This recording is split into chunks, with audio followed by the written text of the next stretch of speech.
अंकुश से मिलने के लिए पहुंचा अनुज। उसके घर पर पैरों तले खिसक गई जमीन जब मिलने आया अनुज अंकुश से। टीवी सीरियल अनुपमा में होने वाला है जबरदस्त ड्रामा और एक नया हंगामा, जहां पर जो है अब अनुज को चिंता सता रही है अपने बिजनेस की।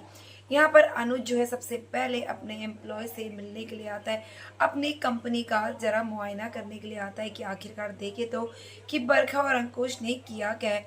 जैसे ऑफिस में एंट्री होती है तो हर कोई अनुज को देखकर शॉक हो जाता है कि आखिरकार जो उनके मालिक है वो आफ्टर ऑल इतने टाइम बाद आ ही चुके हैं। लेकिन यहाँ पर ये क्या, उनका बदला हुआ रूप देखकर हर कोई शॉक हो जाता है और उनसे उनके बारे में पूछता है। तभी यहाँ पर अनुज जो है वो भी पूछते हैं कि किस तरह से उन्होंने इस कंपनी को संभाला था और आज इस कंपनी के मेंबर से बात करने के लिए आते। तभी वो लोग बताते हैं कि बरखा और अंकुश ने इस कंपनी को बिल्कुल लॉस कर दिया है, घाटे में डाल दिया है और उनकी बदतमीजी और उनके अड़ियल स्वभाव के कारण क्लाइंट जो है वो दूर हो चुके हैं। कंपनी जो है वो घाटे में जा रही है। अनुज को जब ये बात पता चलती है तो अनुज ने इतनी मेहनत से अपनी एक कंपनी बनाई थी और इन दोनों ने कंपनी को इतना ज़्यादा लॉस में डाल दिया जिसे देखकर अब वो शॉक हो जाते हैं। अब सारे एम्प्लॉयज़ की बात सुनने के बाद अनुज जो है वो पहुंच जाता है अंकुश से मिलने के लिए घर। अब अंकुश काफ़ी ज़्यादा शौक है कि जिस अनुज को पागल बना दिया था, उसकी ज़मीन जायदाद अपने नाम कर ली थी, आखिरकार वो इतनी जल्दी वापस कैसे आ गया। इसने तो बिल्कुल जीवन से संन्यास ले लिया था। लेकिन एक बदले हुए अनुज को देखकर अंकुश के उड़ जाते हैं होश और यहाँ पर वो अपने भाई से मिलने के लिए आता है और वो कुछ नहीं कहता। तभी वो कहते हैं हाँ मैं ही हूँ तुम्हारा भाई। अब अंकुश जो है वो गले से लगा लेता और कहता है कि मुझे तुम्हें देखकर बहुत ज़्यादा खुशी हुई। तभी अनुज कहता है मुझे भी बहुत ज़्यादा खुशी हुई, तुम्हें देखकर मैं ही हूँ। और कंपनी के बारे में पूछता है तो उसे पता चलता है कि कंपनी में इतना ज़्यादा जो है वो करप्शन का काम तुम दोनों ने किया है। तुमने भले ही मुझसे सारी पावर ऑफ अटॉर्नी अपने नाम करवा ली हो, लेकिन तुम कभी भी बिजनेस नहीं संभाल पाओगे। ये तुमने जो कुछ भी किया अपने लालच और स्वार्थ के कारण किया है। मैं चाहूँ तो तुम्हें 2 मिनट में इसकी सज़ा दे सकता हूँ, लेकिन यहाँ पर वो कुछ भी नहीं कहते।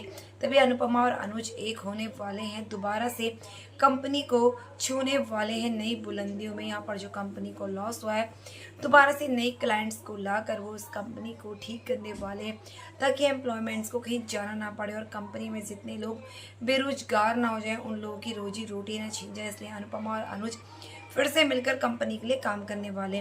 वहीं दूसरी तरफ आप देखेंगे कि यहाँ पर जो है आशा भवन को खाली कराने वाले आ चुके हैं, क्योंकि वनराज ने ऑलरेडी आशा भवन का सौदा कर दिया था और खुद वहां से फरार हो चुका है। अब यहाँ पर अभी तक किसी को ये बात नहीं मालूम है कि वनराज कहाँ गया है। अब अनुपमा और सारे लोग काफ़ी ज़्यादा शौक है कि उनके पास अब आशा भवन के अलावा और कुछ रहने का ठिकाना नहीं है। इसलिए वो लोग अब यूनिटी बनाते हैं। जो लोग वहाँ पर उन्हें धमकाने के लिए आते हैं उन्हें समझाते हैं कि वो यहाँ से खाली नहीं करेंगे, क्योंकि ये ज़मीन उनकी नहीं है। लेकिन वनराज ने किसी भी तरह से उस पेपर्स में साइन करवाए थे डीलर के, और डीलर को वो आशा भवन का सौदा कर चुका है। इस बात का पता किसी को भी नहीं है। अब वनराज को हर जगह ढूंढा जा रहा है। डीलर्स यहाँ पर 24 घंटे आशा भवन को तोड़ने की ताक में। अब ऐसे में अनुपमा और अनुज का सहारा भी आशा भवन है, हर कोई वहीं रह रहा है। आशा भवन टूट जाएगा तो अब इनका क्या होगा, कहाँ जाएंगे ये सब। अनुपमा और अनुज तो कुछ ना कुछ करके अपने जीवन का गुजारा बसारा चला लेंगे, लेकिन जो लोग वहाँ पे रहते हैं उनका क्या।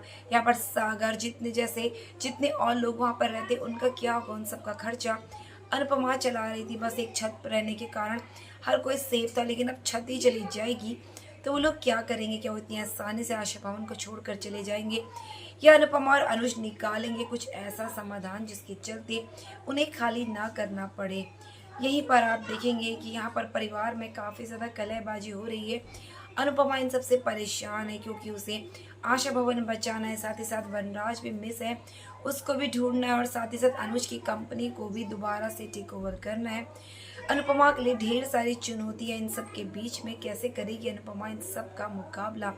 तो फ्रेंड्स, इसी तरह की लेटेस्ट अपडेट के लिए चैनल को सब्सक्राइब करना ना भूलिए, ताकि बेस्ट अपडेट सबसे पहले मिले। तो मिलते हैं नेक्स्ट वीडियो में फ्रेंड्स, तब तक के लिए बाय, टेक केयर।